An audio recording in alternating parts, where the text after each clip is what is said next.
The next topic I am going to touch on is what is going on with our 400-meter runners. Today we are struggling to make it past the first round. You know, the last time Jamaica won a medal in the 400-meter before Gregory Haughton was 1952. And by then we had Olympic champions after champions. And now we're in a situation where we are questioning whether or not the crop of 400-meter runners that we have, if they are good enough to represent our country. Me personally, I believe that they are good enough. I think they have the talent. I think they have the ability. But there are other things that are going behind the scenes that may be affecting them. So the question is, what does the future hold for our 400-meter runner, the men I am talking about? You know, I remember back in the days when I represent Jamaica for the first time. It was in Stuttgart, Germany. And I remember I was a freshman in college and I was put up to run the 400-meter. And during those days, we had 4 rounds, one each day. And we would have to get up like 6:30 in the morning in order to get to the first round of the 400 meters. And usually when they took us to the warm-up area, it's like we had to walk a mile before we actually get to the track. So we were exhausted.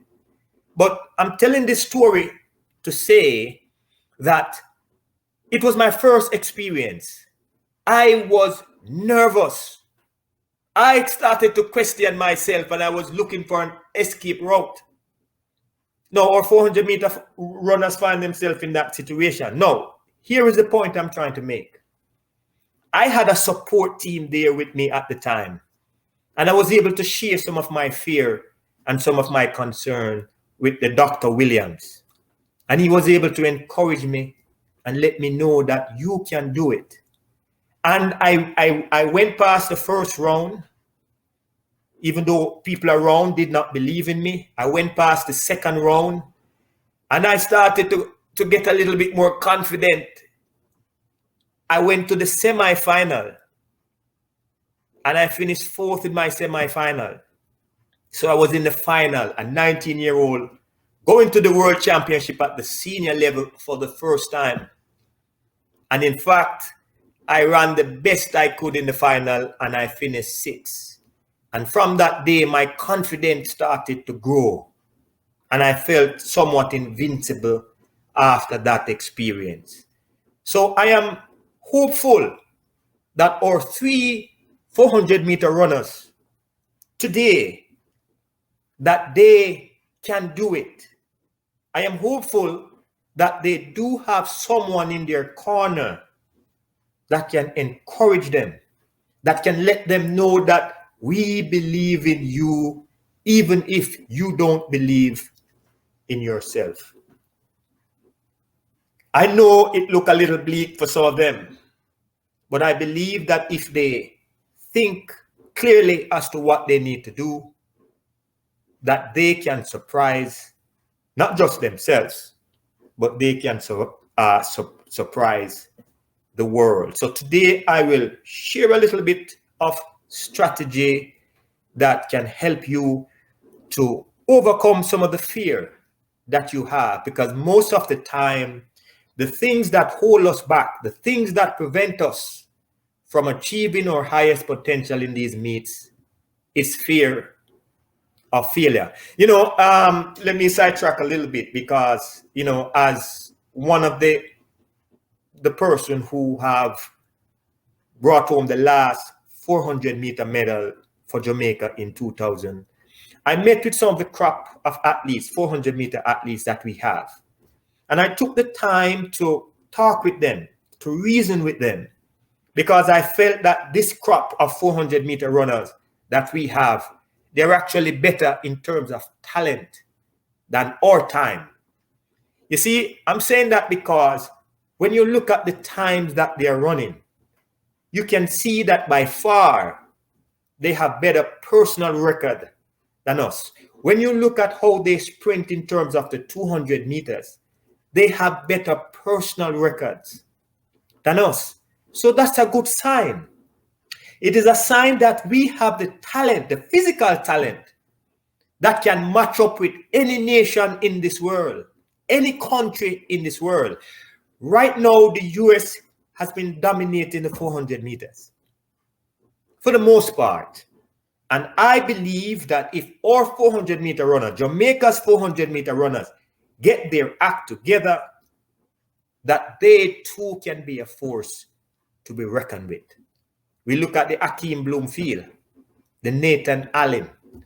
We look at Mr. Gale himself. There are so many quality 400-meter runners that we have. So there should be no reason why they are struggling. But I am being encouraged. I believe that if they stay focused on what they need to do, that they too can overcome this. So if you have any question that you want to pose, I will take your question.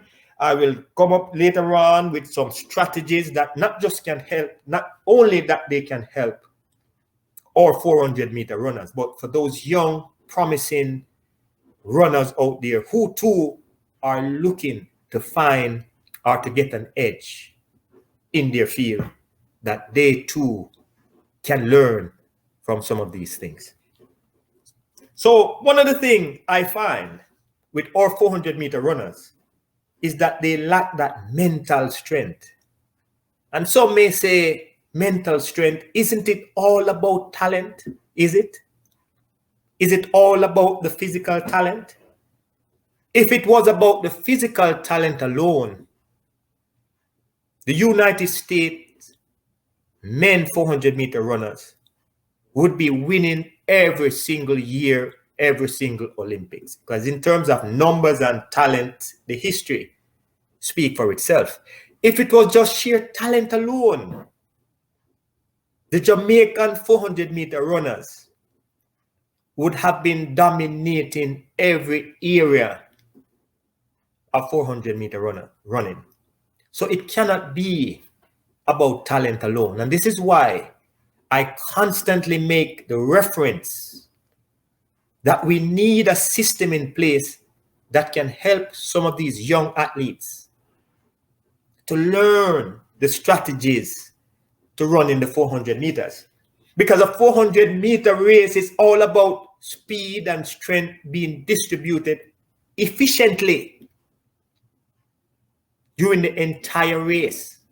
Now, one of the things I find with our Jamaican runners, that it seems like they're not sure what they are doing when they step out on the track. One day they would use one strategy. The next day they would use a different strategy. Some days they would go out fast. Some days they would go out slow. And some days it seems as if they don't go out at all. And that within itself is telling me that they are not sure as to what they are doing. Now, when I went to Baylor University to train with Michael Johnson, it took me a while before I was able to grasp the concepts. And I must give thanks to individuals like Brandon Coates, alumni of Baylor University, Marlon Ramsey, because they too, even though I was older, they took me under their wings and they shared with me how you ought to approach training and how you ought to approach the race. And this was something that Michael Johnson was great at. You can talk with him, he'll tell you he knew exactly what he needed to do every moment. You see, the 400-meter race is like a long sprint. So you get a whole lot of time to think about what you need to do.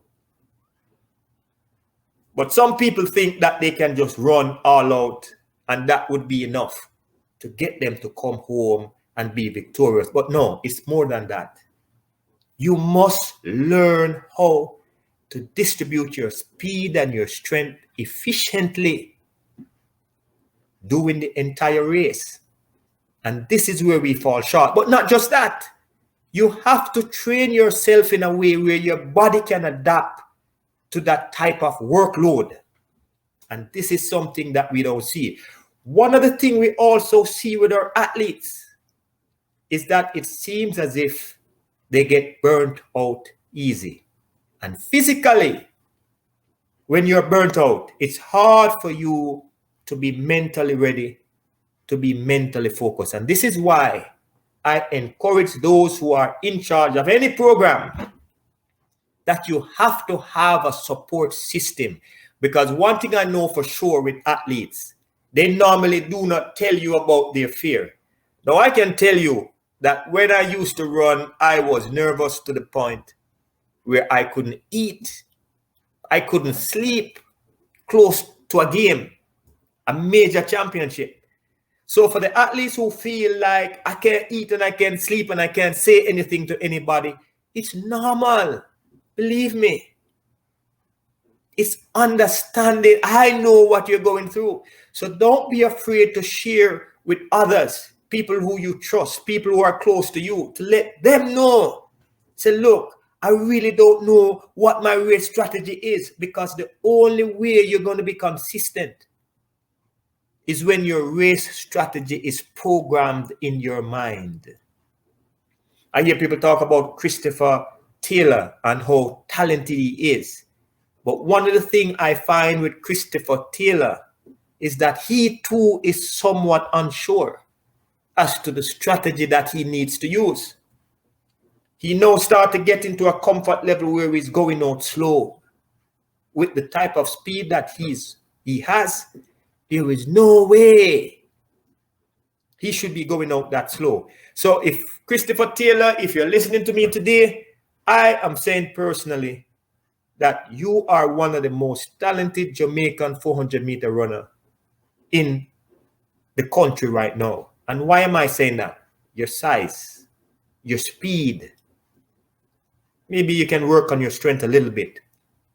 But there is no way you are not able to make it to this Olympic final if you put your mind and you are able to focus and block out some of the things that are going on in your own life. Believe me, as I said, that it doesn't matter who you are. It doesn't matter how great of an athlete you think you are. We all need someone there that can listen to the inner man, the inner thought, the inner fears that we have, because it is the fear that prevents us from becoming the best version of ourselves. Akeem Bloomfield, wherever you are, you gave up the opportunity to be at the Olympics. My condolences. I know what it feels like to lose a mother. But at some point, you have to start thinking about the things that you're doing wrong and start to focus on the things that you need to do right. Very talented young man. In fact, he would be the first 19-second quarter miler that we have in terms of the 200 meters. There's no way Akeem Bloomfield should not be a world champion or an Olympic champion. That is how talented he is. Nathan Allen, talented young man. I listen to them doing their interviews from time to time, but it takes more than talent. More than talent. If it was talent alone, everybody would be a world champion. It takes good planning. It takes discipline. It takes dedication. It takes focus. And more so, it takes a good team of people that can help you to see the big picture. You cannot rely only on your talent. No, I know some of you all may want to learn by trial and error, but trial and error is never the best way to learn. You experience too much pain, too much frustration. Mr. Gale, you too have demonstrated true talent. But we have to question your ability now as to why are you not executing your race the way you should? Do you have some uncertainty as to what you need to do? Now is the time where you need to sit with someone that you trust and express to them how you feel and put in place your race strategy. Now, this Olympic experience might be one in a lifetime. and you don't want to blow this opportunity. And I know at the moment many of us may not believe in you, but when people don't believe in you, you have to believe in yourself. So for our 400-meter runners, I wish them all the best in all that they do, and I will continue to encourage them.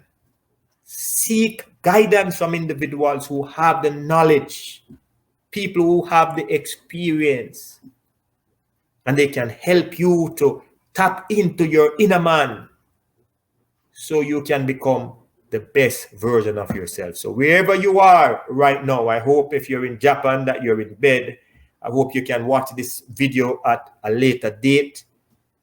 And I wish you guys all the best in everything you do.